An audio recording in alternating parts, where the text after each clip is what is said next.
आपके पिताजी या दादाजी ने सालों पहले कोई जमीन खरीदी, घर खरीदा, सोना खरीदा या किसी शहर में इन्वेस्ट किया और आज वो करोड़ों के हो गए। ऐसे ही उन्होंने सालों मेहनत करके कोई बिजनेस जमाया और आज वो रास्ता बन गया आपके मिलियनर या बिलियनर बनने का। आज आप जो भी करोगे वो आपका फ्यूचर और आने वाली जनरेशन्स को डिफाइन करेगा। इस वीडियो में हम देखेंगे कि इन्वेस्टिंग को सिर्फ अपने रिटायरमेंट तक का प्लान न बनाकर कैसे इन्वेस्ट करें कि ये जनरेशन्स तक कंपाउंड करे। इन्वेस्टिंग एक लंबी जर्नी है, तो मैंने इसे 5 छोटे पॉइंट्स में ब्रेक डाउन किया है, जिसमें पहला पॉइंट है प्रिंसिपल्स टू लिव बाय, दूसरा है plant a seed of growth, तीसरा है अर्न एंड इन्वेस्ट, चौथा है कंपाउंडिंग पावर और पांचवा है लीगेसी माइंडसेट बियॉन्ड मनी। अगर आप अभी इस वीडियो को पूरा नहीं देख सकते तो मेरी एक रिक्वेस्ट है कि आप इसे अभी सेव कर लें और बाद में देखें, क्योंकि ये बहुत ही इम्पोर्टेंट वीडियो है। तो चलिए चलते हैं पहले स्टेप पे, जो कि है प्रिंसिपल्स टू लिव बाय। इस इन्वेस्टिंग जर्नी पे पूरी लाइफ चलने के लिए आपको कुछ प्रिंसिपल्स बनाने पड़ेंगे और उसे फॉलो भी करना पड़ेगा। आपका पहला प्रिंसिपल है योर वैल्यू सिस्टम। कौन बनेगा करोड़पति में सुशील कुमार याद है? 2011 में 5 करोड़ जीते थे, यानी आज के लगभग 15 से 20 करोड़। सुशील उन पैसों को संभाल नहीं पाया। या ऐसे लोग सुने होंगे कि किसी इंसान ने पूरी जिंदगी कुछ मेहनत करके बनाया और उसके बेटे ने सब कुछ गवा दिया। ऐसा क्यों होता है? क्योंकि वेल्थ को मेंटेन एक वैल्यू सिस्टम से किया जाता है। एक पर्सन जो पहली बार जिम में गया, उसे अगर आप 150 या 200 किलो उठाने दे दोगे तो वो क्या करेगा? या तो वो उसे गिरा देगा या कोई एक्सीडेंट हो जाएगा। दूसरी तरफ एक इंसान पहले 10 किलो उठाता है, फिर 20 किलो उठाता है, फिर 40, फिर ऐसे धीरे धीरे वो 100-200 तक जाता है। तो इस केस में उसके पास वजन उठाने की एबिलिटी डेवलप हो जाती है। वैसे ही वेल्थ को संभालने के लिए एक माइंडसेट डेवलप करना पड़ता है। आज आप अपने पैसों के साथ जैसा बिहेव करेंगे, उसी के अकॉर्डिंग आपकी पैसे संभालने की एबिलिटी भी बढ़ते जाएगी। मैंने इस वीडियो में एक चैलेंज भी रखा है, जिससे आप धीरे धीरे अपनी वेल्थ को मैनेज करने की एबिलिटी को बढ़ा पाएंगे। सेकेंड प्रिंसिपल है प्रोबेबिलिटी। आपको प्रोबेबिलिटी का कॉन्सेप्ट समझना पड़ेगा, क्योंकि सब कुछ कहीं ना कहीं प्रोबेबिलिटी पे बेस्ड है। आप पूरी लाइफ में 5 एसेट बनाओगे, उसमें एक शायद पूरी तरह डूब जाए। इसलिए जैसे जैसे आप ग्रो करते जाओगे, आपको डाइवर्सिफाई करते जाना है। आज अंबानी, अडानी और जितने भी बड़े बिजनेसेस हैं, वो अपने आप को सारे सेक्टर्स में डाइवर्सिफाई करना चाहते हैं। तीसरा प्रिंसिपल है लाइफ स्टाइल इन्फ्लेशन। आपकी वेल्थ जितनी बढ़ेगी, उससे ज़्यादा अपनी लाइफस्टाइल को नहीं बढ़ाना है। लाइफस्टाइल भी डेफिनेटली बेटर होगी, लेकिन थोड़ा बैलेंस तरीके से। लाइफस्टाइल इन्फ्लेशन कितना बढ़ाना चाहिए, इसे एक लाइन में कहूँ तो आपका पैसिव इनकम जो एक्सपेंस मैनेज कर सकता है, उतना ही अपनी लाइफस्टाइल को अपग्रेड करो। फोर्थ प्रिंसिपल है नीड्स वर्सेस वांट्स। अगर आपको ये प्रिंसिपल समझ आ गया तो आपकी आधी प्रॉब्लम्स ऐसे ही सॉल्व हो जाएंगी। जैसे कि अगर आपको कार खरीदना एक नीड है तो आप आज जाके खरीद लो, लेकिन अगर आपको सिर्फ महीने में 1-2 बार घूमने के लिए चाहिए तो आप जब तक वैसे 5 या 10 कार खरीद के उसे मेंटेन नहीं कर सकते, तब तक मत खरीदो, क्योंकि किसी लग्जरी को अपने स्ट्रेस की वजह बनाने में कोई सेंस नहीं है। पांचवा और सबसे इम्पोर्टेंट प्रिंसिपल है हैप्पीनेस, क्योंकि आज आपके पास जो भी है नहीं है उसका एक्सेप्टेंस, खुश दिल से ग्रो करने का विल और इस जर्नी को एंजॉय करने का स्पिरिट ही काफ़ी है। क्योंकि अंत में सिर्फ इतना मैटर करेगा कि आप कहाँ से कहाँ पहुँचे, और इस जर्नी को आपके अलावा और कोई इवैल्यूएट नहीं कर सकता, क्योंकि आपको आपसे ज़्यादा कोई नहीं जान पाएगा। हमारा दूसरा स्टेप है planting a seed of growth. जैसे मिट्टी में एक बीज बोने से सालों बाद वो एक बड़ा वृक्ष बन जाता है, वैसे ही आपको अपनी सोच में ग्रोथ का एक छोटा सा बीज बोना है और उसे रेगुलर पानी, धूप और मिट्टी देनी है। यहाँ पे रेगुलर पानी यानी आपकी रेगुलर सेविंग्स और रेगुलर धूप यानी आपकी फाइनेंशियल नॉलेज को आपको धीरे धीरे बढ़ाना है। और मिट्टी जैसे स्टेबल रहती है, वैसे आपको एक बैलेंस मेंटेन करना है।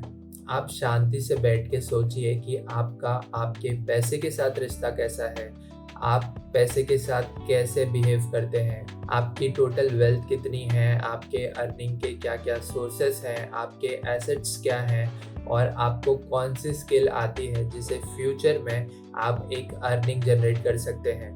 आपको अपनी लाइफ का एनालिसिस करना है कि आप कहाँ स्टैंड करते हैं। अगर आज आप फाइनेंशियल जर्नी में ज़ीरो पे भी स्टैंड करते हैं तो it doesn't matter, what will matter is आपको पता है कि आज आपकी प्रेजेंट सिचुएशन क्या है एंड आप उस सिचुएशन को बदलने के लिए कितनी मेहनत करने के लिए तैयार हो। हमारा तीसरा स्टेप है अर्न एंड इन्वेस्ट मनी। अगर आप ऑलरेडी जॉब या बिजनेस करते हो तो अच्छी बात है, उसमें से पैसे बचा के इन्वेस्टमेंट करते रहिए। 140 करोड़ के देश में अगर आप कोई भी काम सीख के क्वालिटी से करेंगे तो आप बिल्कुल पैसे कमा पाएंगे, क्योंकि आज भी लोग तो बहुत है लेकिन अच्छी क्वालिटी से काम करने वाले लोग बहुत ही कम हैं। आप किसी भी सिचुएशन में क्यों ना हो, कोई ना कोई काम तो आप सीख के कमाना शुरू कर सकते हैं और धीरे धीरे ट्राई करते करते आपको समझ आएगा कि क्या काम कर रहा है और क्या काम नहीं कर रहा है। अब पैसे कमाने के बाद इन्वेस्ट कहाँ करना है, इसका एक सिंपल सा फंडा है सप्लाई और डिमांड का। किसी भी चीज़ की प्राइस उसके सप्लाई और डिमांड पे बेस्ड होती है। अगर किसी चीज़ की सप्लाई सिग्निफिकेंटली बढ़ाया नहीं जा सकता तो उसकी प्राइस टाइम के साथ सिग्निफिकेंटली बढ़ेगी। एसेट्स जैसे कि लैंड, गोल्ड, सिल्वर, प्लैटिनम या फिर ऐसे बिजनेसेस जो ह्यूमैनिटी को सरवाइव करने के लिए एसेंशियल है, hospital, banking, renewable energy, defence, धीरे धीरे आपको ऐसी चीज़ों में डाइवर्सिफाई करना है। वॉरेन बफेट आज 95 इयर्स के हैं और उन्होंने करीब 14 की एज में इन्वेस्टमेंट करना शुरू किया, यानी कि वो करीब 8 डिकेड से इन्वेस्टमेंट कर रहे हैं और उनकी जितनी वेल्थ है उसमें से 99% वेल्थ 50 के एज के बाद बढ़ी है। इससे भी सरप्राइजिंग, उनका 70% वेल्थ सिर्फ पिछले डिकेड में यानी पिछले 10 साल में जनरेट हुआ है। इसीलिए आपको 10 साल के इन्वेस्टमेंट के रिजल्ट में और 50 साल के इन्वेस्टमेंट के रिजल्ट में ज़मीन और आसमान का फ़र्क दिखाई देगा। लेकिन आप जब तक अपना पहला स्टेप नहीं लेंगे, आप अपने दिमाग में सिंक ही नहीं कर पाएंगे कि ये कंपाउंडिंग कैसे काम करेगी। आप अपना पहला स्टेप ले सके इसलिए मैंने आपके लिए एक चैलेंज बनाया है और इसका नाम है दी आर्ची चैलेंज। अगर आप स्टूडेंट है, हाउसवाइफ है या कोई ऐसे इंसान है जिसने आज तक कोई जॉब नहीं करी है, तो आपका पहला चैलेंज है कि आप 1 लाख रुपए जमा करिए। इसे जमा करने के लिए आप कोई भी काम करिए, कोई प्रोडक्ट बना के बेचिए या कोई जॉब करिए, लेकिन पहला 1 लाख रुपए जमा करिए। आप कोई भी काम चुनिए इसे कमाने के लिए और धीरे धीरे धीरे 1-2 साल में आप कोशिश करिए कि आप ये जमा कर पाए। आप अपने स्किल के हिसाब से कोई भी काम चूज करिए और अपना पहला 1 लाख रुपए कमाइए। अगर आप ऑलरेडी जॉब करते हैं और शायद 2-4 लाख रुपए सेव भी कर चुके हैं, तो आपके लिए चैलेंज है कि आप अपना पहला 10 लाख रुपए सेव करिए। और अगर आप ऐसे इंसान हैं जिसने ऑलरेडी 10, 15, 20 लाख रुपए कमा के बचा लिए हैं, तो आपके लिए चैलेंज है कि आपको आने वाले सालों में जल्दी से जल्दी करीब 1 करोड़ रुपए सेव करने हैं। और याद रखना, मैंने कहा ये पैसे सेव करने हैं और इन्वेस्ट करने हैं, इसमें वो पैसा मत जोड़िएगा जो कमाते ही खर्च हो गए। आप जब 1 लाख रुपए सेव करेंगे तो आपका माइंड सिंक कर पाएगा कि 10 लाख रुपए कैसे सेव कर सकते हैं, और जब आप 10 लाख रुपए सेव करेंगे तब आपका माइंड काम करेगा कि मैं 1 करोड़ रुपए कैसे सेव कर सकता हूँ। और अगर एक बार आपने 0 से 1 करोड़ की जर्नी तय कर ली तो उसके बाद आपकी लिमिट आप सेट करोगे, क्योंकि जो आपने एक बार किया वो आप 10 बार भी कर सकते हो। हमारा 5वां और सबसे इम्पॉर्टेंट स्टेप है लीगेसी माइंडसेट बियॉन्ड मनी। इसे सिंपली समझने के लिए आपको एक कॉन्सेप्ट समझना पड़ेगा कि आप सालों मेहनत करके किसी लेवल पे पहुंचते हो या कुछ बनाते हो, वो आपके लिए और आपके बच्चे के लिए नेक्स्ट लेवल पे जाने का एक बेस बन जाती है।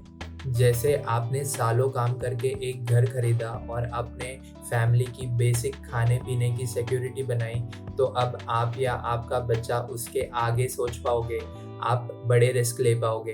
एक स्टेबल एनवायरनमेंट, अच्छी हेल्थ आपको मौका देगी कि आप बड़े जॉब्स या बड़ा बिजनेस चेस कर पाओ, क्योंकि अगर आपके पास बेसिक खाने पीने रहने की सिक्योरिटी नहीं है तो 99% लोगों के दिमाग में कुछ बड़ा करने, कुछ सिग्निफिकेंट करने की हिम्मत ही नहीं आएगी।